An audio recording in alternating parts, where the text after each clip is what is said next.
Today's gym segment is going to be all about making sure that we're balancing the kind of loads that we're placing across our joints.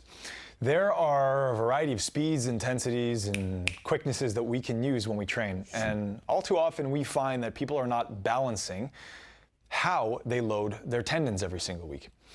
What we can start to do across our gym program is make sure that our training provides us with different kinds of stimuli that are going to manage our tendon health and maybe even improve it. Two really easy examples of this with respect to tendon health are opposite sides of a spectrum. Our tendons are in a variety of different positions with respect to super healthy and degenerative at all times. And they move in and out depending on the kinds of loads and the frequencies and the intensity that we place on them. Two very different loads, ballistic and mechanical, are going to provide totally different stimuli for us. Now, if we are thinking about very high level athletics with a lot of plyometric and bouncing and jumping and cutting, it behooves us to train ballistically. Our tendons and our fascia, especially if they're already heavy, will respond in such a way that they adapt to be better at being springy. However, depending on the state of our tendons already, that kind of loading could either aggravate or worsen the state of our tendon. And we can make sure that we put certain nutrients back in that we have not been getting with mechanical loading. By mechanical loading, instead of just ballistic, bouncy, dynamic stuff, mechanical loading implies heavy, slow, controlled movement, where there isn't any jerking or force that is going through the tendon, but where the tendon and the muscle, the whole unit, are slowly and smoothly allowing for load to be placed across that unit as it lengthens and as it contracts without any sharp, jerky changes in the rate of force that are put through it. So an example of a ballistic movement is a pogo hop or a run or any kind of plyometrics.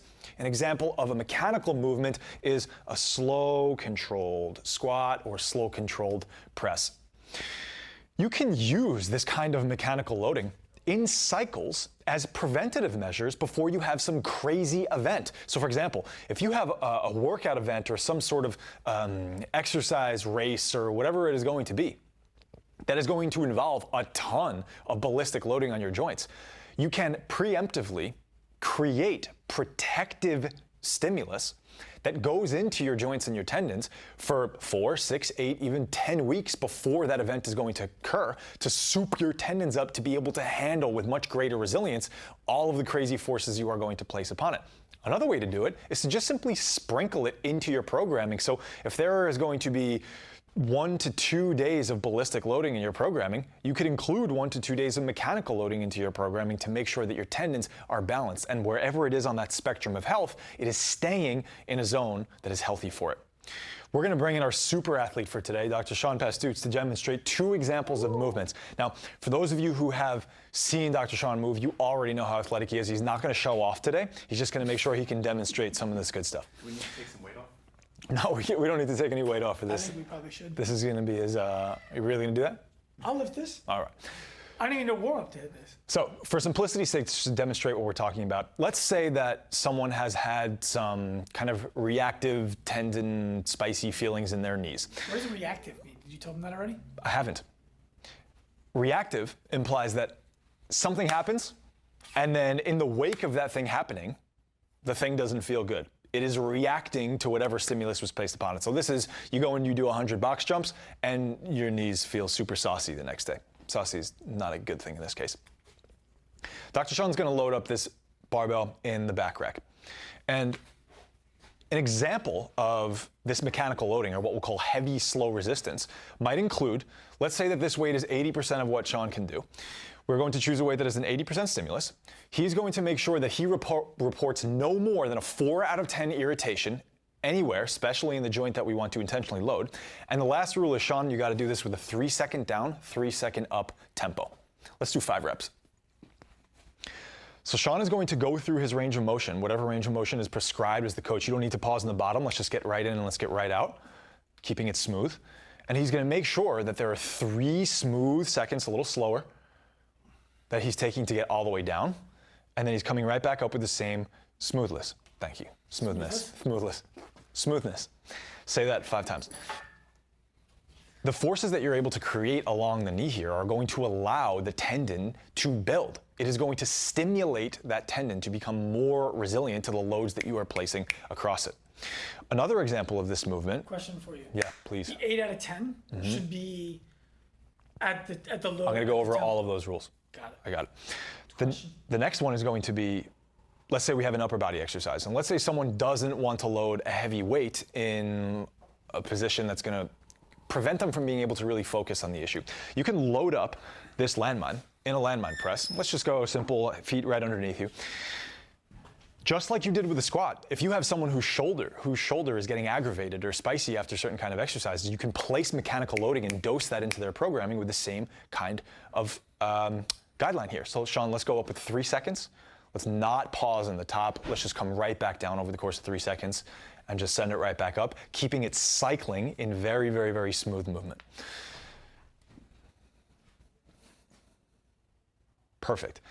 A lot of the times we are either consciously or unconsciously crashing or falling into positions and not controlling the kinds of forces that cross these tendons. And if there's a lot of jerkiness and ballistic loading that is accumulating in them, we can balance it out with this kind of mechanical loading, which is going to keep tendons happier. Here's a sample of a cycle that you guys can use over the course of 10 weeks, either preventatively or in response to symptoms that you've been experiencing. Heavy slow resistance, or abbreviated by HSR, is a perfect way for you to start including this mechanical loading to make your tendons happy, resilient. This is a 10-week cycle. You guys can do 4, 6, or 8 weeks, but to create cellular change, 10 weeks can go a very, very long way for you. Weeks 1 and 2 are going to include 3 sets of 15 reps.